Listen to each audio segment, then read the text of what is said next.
When we hold on to grievance and pain from the past, we keep ourselves from being able to really move into our fullest expression of self. We need to practice forgiveness from the soul recovery perspective, dissipating the energy and releasing the past for good. If you're interested in this profound transformation, I invite you to join me in Colorado the weekend of June 8th and 9th to have an incredible experience with others on this same soul recovery journey.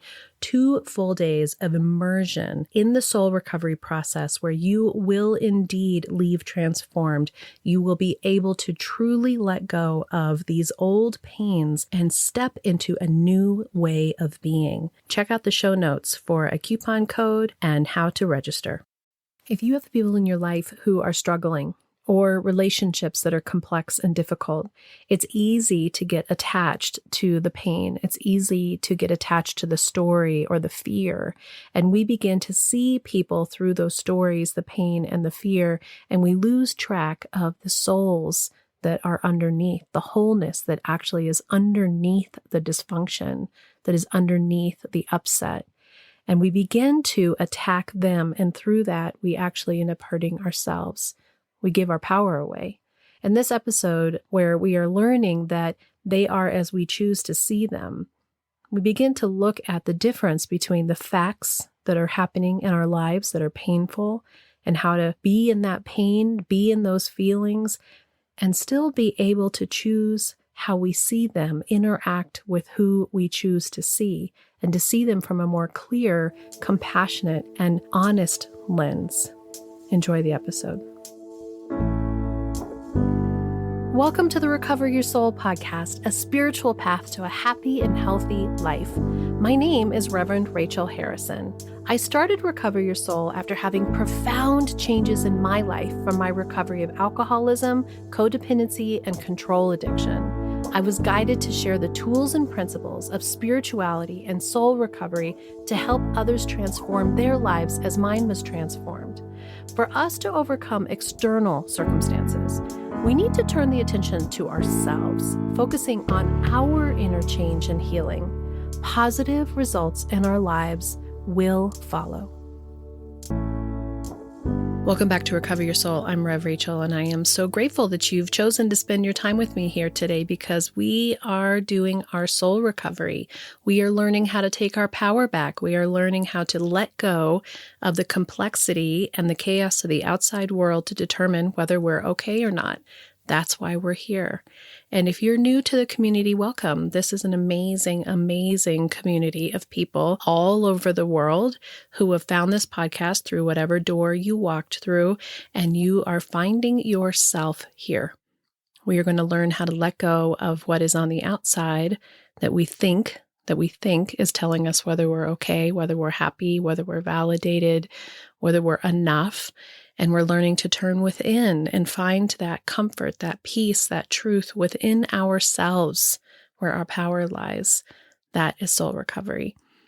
Today, I wanted to expand on something that you hear me probably say in the podcast a lot, which is, it is as I choose to see it. And this came to me a couple years ago when I had this major epiphany through my spiritual practices, through the teachings, through the readings that I'm doing. And I had that deep awareness that it is as I choose to see it. I get to determine how I'm going to see it. And there is a podcast called It Is As I Choose to See It. And you can go to my website, recoveryoursoul.net, which is an easy way to search any of the topics. I know on some of the platforms you can't actually search for a podcast, but on the website you can. And it's from June of 2022. But what I want to talk about today is they are as we choose to see them. Can you feel the difference in that? It is as I choose to see it, is the world, the situation, the circumstances. But what I want to really come into is this truth from a spiritual place that they are as we choose to see them. Because you probably come here because you have somebody in your life, or a couple people, or a family of people, or a workforce of people, whatever it is, that feels like it's heavy, it's a lot, it's too much. that they're unhealthy, that they're angry, that they're whatever we get caught up in thinking that they are to us. And through the law of attraction, through metaphysics, through spirituality, there is this incredible awareness when you can change your perception to realize that we choose it. We choose how we're going to see it. We choose how we're going to interact with it. And that's what I want to talk about today. I'm going to use my family, of course, as my examples because this soul recovery experience is based on my experience. It's based on my healing. If you've been listening to the podcast for a while, you know my stories. You know how dark and how desperate I was just 6 years ago in my life, that I was pretty despondent and I was an alcoholic myself, but I was a really deep codependent and I was depressed and I didn't think there was a reason for living. I really had given up on feeling like there was any opportunity for happiness or expansion in my life. And something called to me.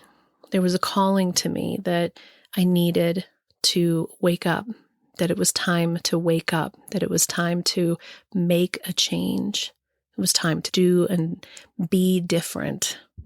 And that call that we get allows us to start to open up to something even greater still. And this is a spiritual path to a happy and healthy life. And whatever spirit is to you is what it is to you. So I'm not here to tell you what that is, but I do believe strongly that having connection to something even greater still, whatever that is for you, is the key to truly releasing and letting go of the pain that we hold on to in this very 3D world that we live in.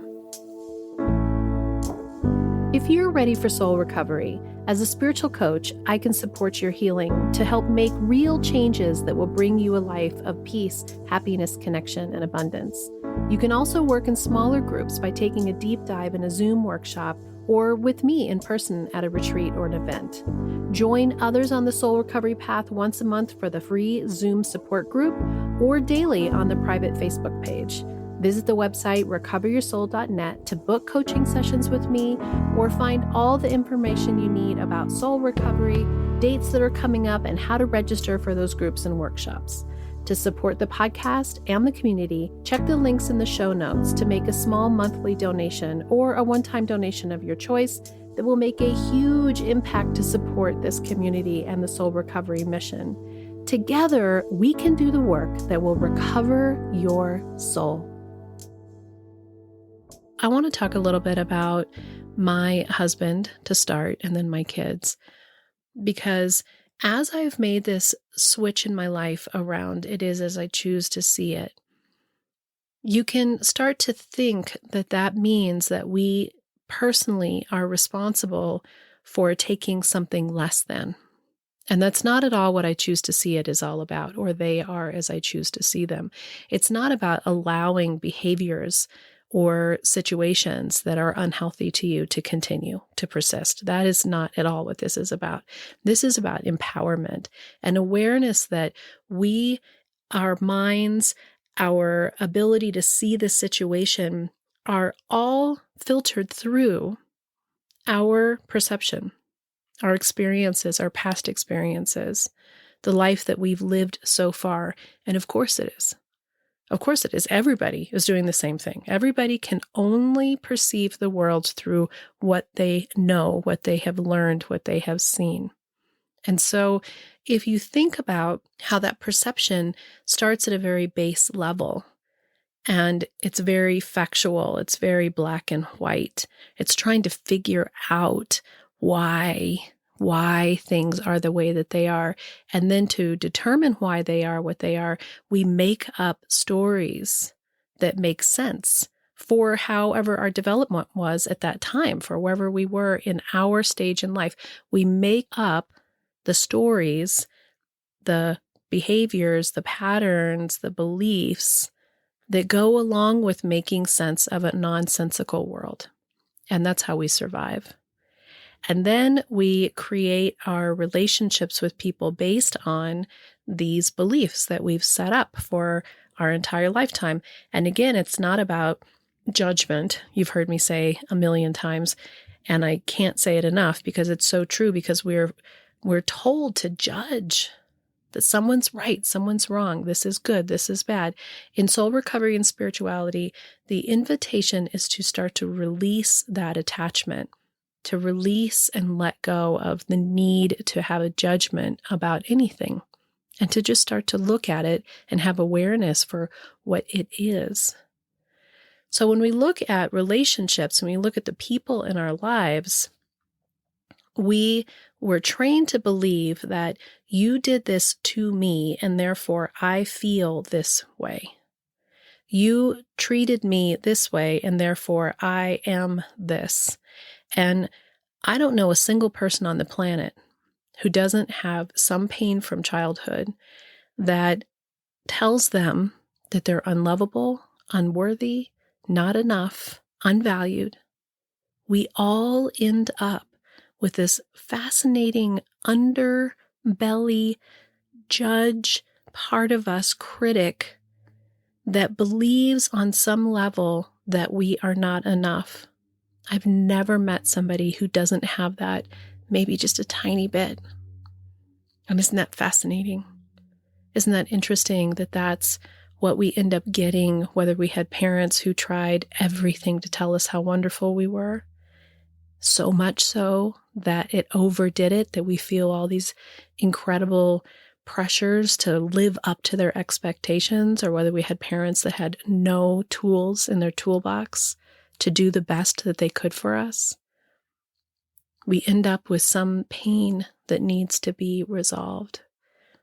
And through that pain, we project onto the world a need for the people in our lives to fix and validate and love us and see us and do for us in ways that are trying to mend these holes in our heart from growing up.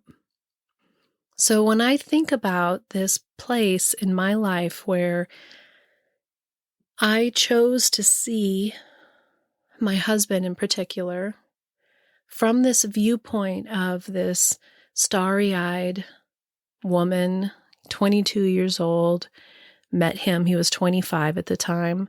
If you've ever listened to the music that I have on the website and also on my Spotify, there's a song I wrote for him that's called I Fell For You. And it's about I thought I was so grown up.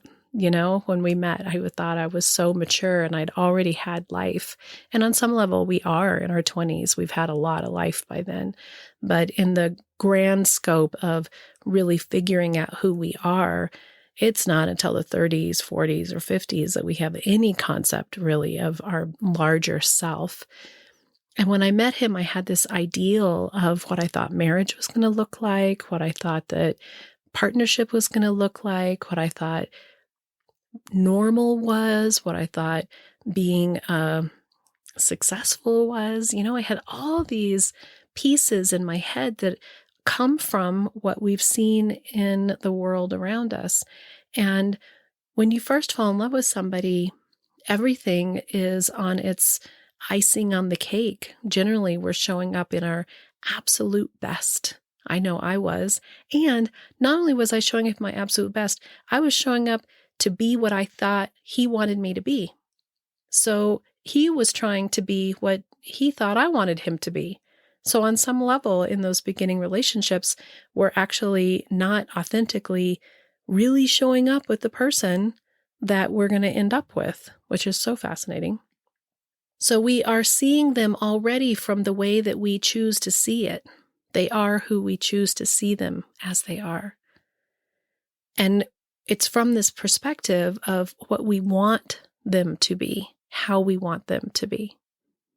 And then as time goes on, they disappoint us. Of course they do. Nobody is here to fulfill us entirely. We are so connected thinking, why don't you do this for me? Why don't I get this, what I need from you? And of course we want connection. Of course we want to have authenticity in our relationships. Of course we want to be safe. Of course we want to be seen. Of course we want to be heard. And we deserve to have that in our relationships. But when we're looking at people through the lens of our expectation, then we are not actually seeing what's there. Now, when I think about those 10 or 15 years, I always say 10 or 15, it was a solid 15 years. These 15 years of my marriage where it went from the starry-eyed, let's make a family together. By the time we'd had 2 kids, we were thoroughly into our alcoholism. Rich was really into his alcoholism at this time. He was building a house up in the mountains and was gone for 3 years, for 8 months out of the year. He would come back for the summers where he could make a whole bunch of money down in doing construction and building in locally, but he spent the hardest parts of the entire year in the mountains of Colorado, living in a tent, building a house out of a generator. And I had 2 little kids. And you know how he fueled himself in those times to make it through that really rough time? Was he drank. That was his reward. That was his fuel. That was his energy to be able to do this project that he was really passionate about. And I started to see him as I chose to see it, which was a man who left, somebody who was an alcoholic, who came back over the weekends and was checked out. Now, what's interesting is those things are true. There's a difference between our attachment to how we choose to see it and being clear about facts. There are facts in life. He was working his ass off and he was gone and he was checked out over the weekends and he was drinking way too much. But what I want to talk about in this episode is the power that we have within ourselves to see the facts and then to connect with how we choose to see them. How we choose to see them. They are as we choose to see them. And when in that period, and I can't blame myself for this, I have to give myself so much grace, so much compassion and grace because I was in pain. I felt lost. I felt left. And I had these 2 babies. And he was out there doing his passion. And you know what he was doing? He was building something that was his dream. And he was providing. And so on his end, he didn't want to be abandoning me. He didn't want to be abandoning his kids. He was exhausted. But I couldn't see that. All I could see was my pain. And when I realize and I look at our marriage in those 15 years, that seed that was planted in those years started a way that I couldn't unsee it. I couldn't see him without the filter of the abandonment, without the filter of the anger of being so consumed in his work, and that his drinking created an environment where there was what comes from drinking, which is a lot of intensity. And so I chose to see him as the other. I chose to see him as sick. I chose to see him as intense. I chose to see him as angry. And I separated and pulled back and started having a foot out the door and started telling all my friends that I wasn't happy in my marriage. And I started to not be a loving wife. And I started to do all the things that we do to try to control and manipulate. And I started to undercut his respect. I didn't respect him or give him the attention that he needed because I was in so much pain. And those are facts. Those are true things. And those feelings that I had were incredibly valid and incredibly true. And this is the peace and soul recovery that I think is so important, is we're always coming back to the awareness that how we feel is important.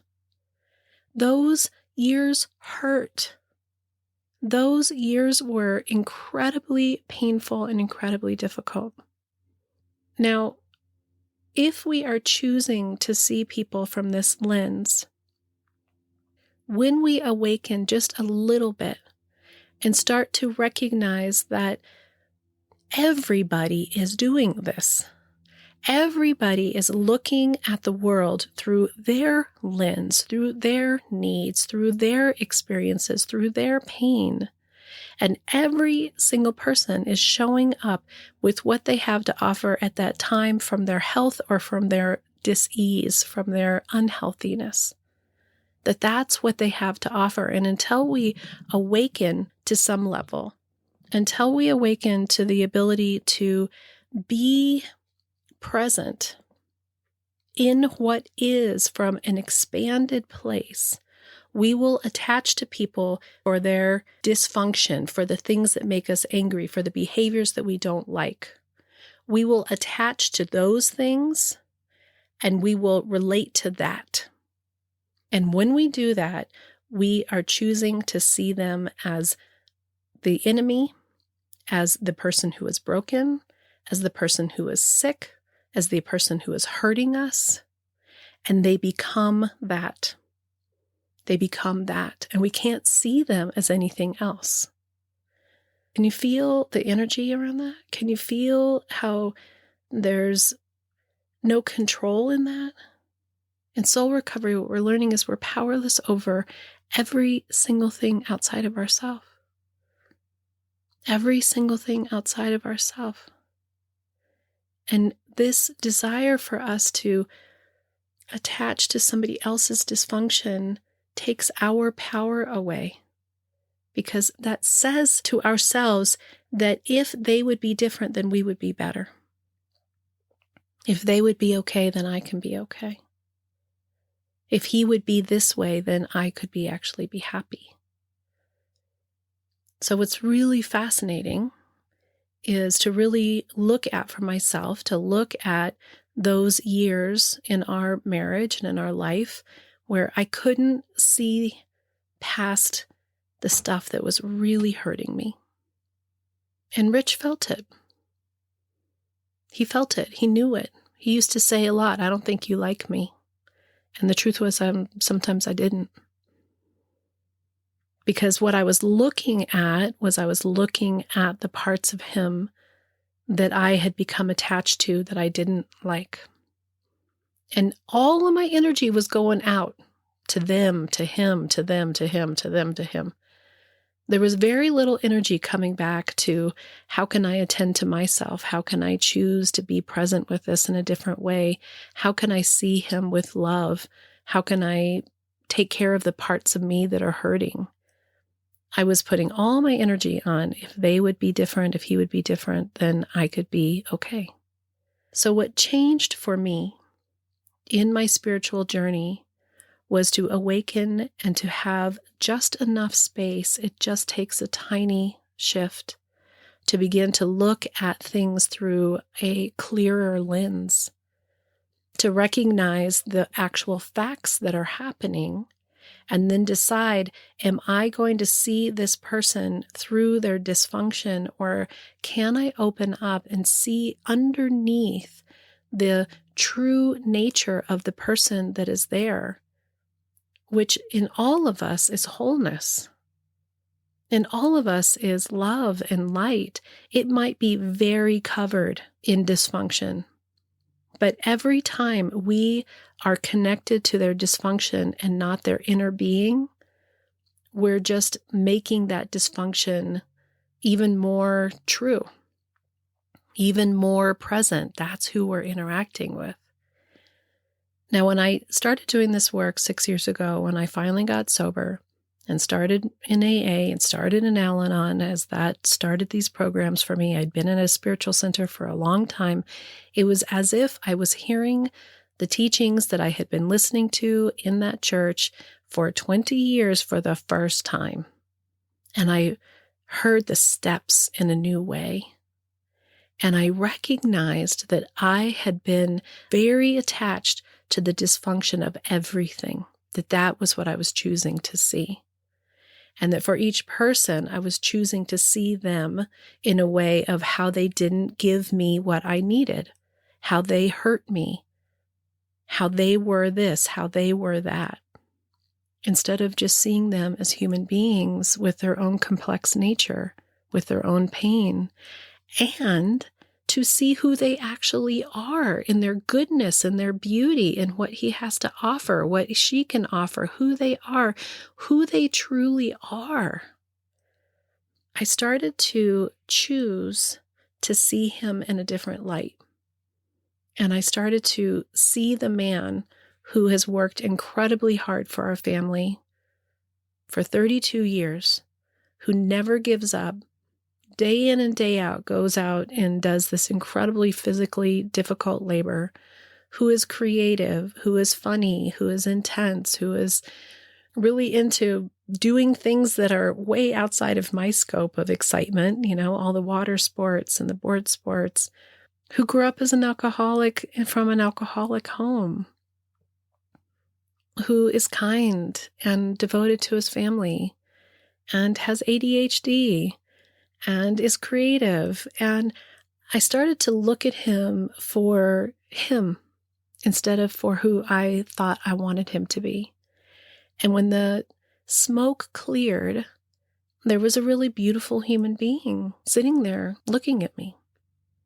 And the more that I interacted with those parts of him, it is as I choose to see him. I started to see a human being who had a lot of pain himself over the last 15 years, who is also trying to figure out who he is and how he can be in the world in a healthier way.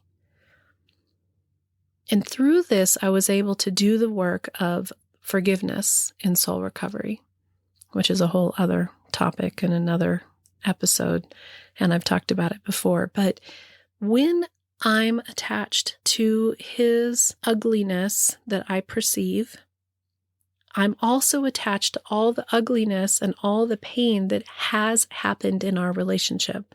It's not to say that hasn't happened. It absolutely is true. But I get to pick whether I'm going to continue to relive those memories, whether I'm going to continue to stay in the validation of that's who he is and create that in him. And I often tell people when I work with you one-on-one, and I said this recently in the support group as well, when you're interacting with people who are in a difficult place, and we see them as sick, we see them as broken, we see them as not being able to do for themselves, they know that that's how we see them. And then that's the reflection that they're getting. How are they supposed to feel better about themselves, want to do better for themselves, feel that they know that they can do better for themselves when they're in the depths of their pain and suffering, if the reflection that they get back is that they're broken? Now, their situation may be broken. That's a fact. But the under person, the soul underneath, that's the important place to choose how you're going to see it. Who are you going to interact with? What part of them are you going to put the energy into? And from that, you can start to look at facts, and you can start to have some distance in how you're responding to a situation, how you're responding to a person, and noticing that a lot of your desire to attach to the pain and the suffering is the stuff that you need to work on. I have sadness and grief over those years with my kids and the years that he was gone doing the work on the house. That's okay. It's okay to have felt left in those years. But it's not okay to then create an entire story and interact with somebody from a way that they did to you something, and then blame them, and then have grievance and attachment to the pain. Just have the pain. It's okay to have the pain. So now with Rich, what's so interesting is, as I've told people before, I feel like we've been together 32 years, but I've been married to a whole bunch of different people, and he's definitely been married to a lot of different people. I still can get caught in attachment to what I don't like. Believe me, I still do this. But it's faster to come back to, it is as I choose to see it. He is as I choose to see him.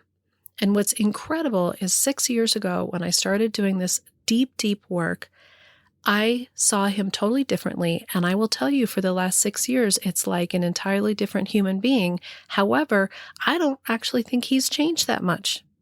I've changed. I have changed. My perception has changed. Now, I will tell you that when you change within yourself and you start seeing and interacting with the people in your life differently, they will be different.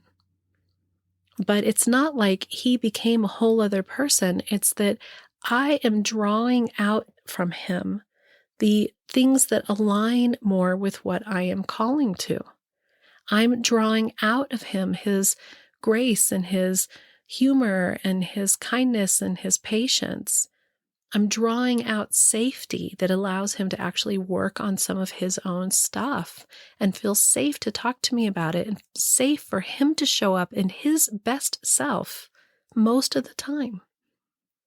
And that is a benefit of us putting our attention on ourselves first, is that we stop needing them to be a certain way for us to be okay, and we realize we're responsible for our happiness.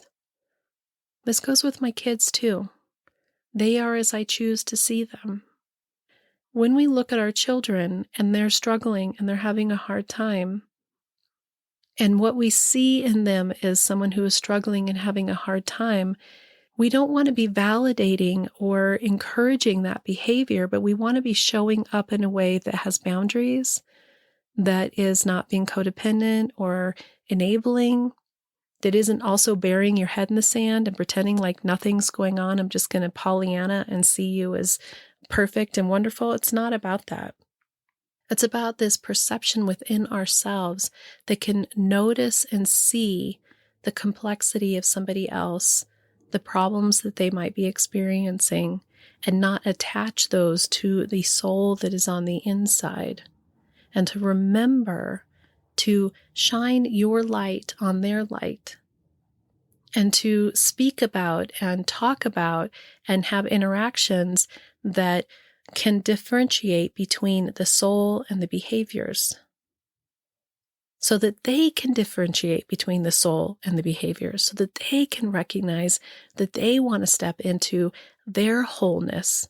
And as you do the same for yourself, looking at the difference between your soul and your beliefs and your behaviors, and you let go more and more and more, surrender more and more and more, you're coming back to yourself. You're pulling your power into yourself. You're allowing people to have their own experiences, and you're connecting with the true nature, the higher selves that are in all of us, and letting this human experience that is sticky and messy and complicated be as it is and work itself out as it needs to for each person. They are as we choose to see them. And I see my husband as whole. I see my children as whole. I see my friends and family as whole. And I see them having complex lives. I see myself as whole, who sometimes has a very complex life. But this is power and strength and connection to a source that is healing you and healing them. As always, if you need help and support with anything around this and you want to work directly with me or to take the new Work the Steps on Your Own program, visit the website. I'm here to support you. And this shift, they are as I choose to see them, and I choose to see the light. I choose to see the wholeness. I choose to interact with that, can change your life profoundly. Until next time, namaste. Thank you for listening to the Recover Your Soul podcast. And if you loved what you heard here, every Friday we have a bonus episode, and you can access this by becoming a subscriber through Apple Podcasts for only $3.99 a month, or become a Patreon member. And on this platform, you can choose $5, $15, or $25 a month to show what you want to support the show with. On both of these subscriber platforms is an entire catalog of back episodes intended to inspire and support you on your soul recovery journey. I really want to invite everybody to attend the free once a month, every first Monday of the month support group. This is on Zoom. Everyone is welcome to attend. And by giving a like or a review and sharing this with your friends and family really helps us to share the soul recovery message with even more people. We are on social media. We are on all the platforms. I am on TikTok. You can listen to guided meditations by Rev Rachel Harrison on Insight Timer. Thank you for supporting the show. Thank you for being part of the community. To find out more about soul recovery and everything that's being offered, visit the website www.recoveryoursoul.net. Together, we can do the work that will recover your soul. The Recover Your Soul podcast and its content is for educational purposes only and is not allied or representative of any organizations or religions. It's based on the opinions and experience of Reverend Rachel Harrison. Recover Your Soul claims no responsibility to any persons or entity for any liability, loss, damage, or cause alleged to be caused directly or indirectly as a result of its use. Applications or interpretations of the information represented herein. Take what you need and leave the rest.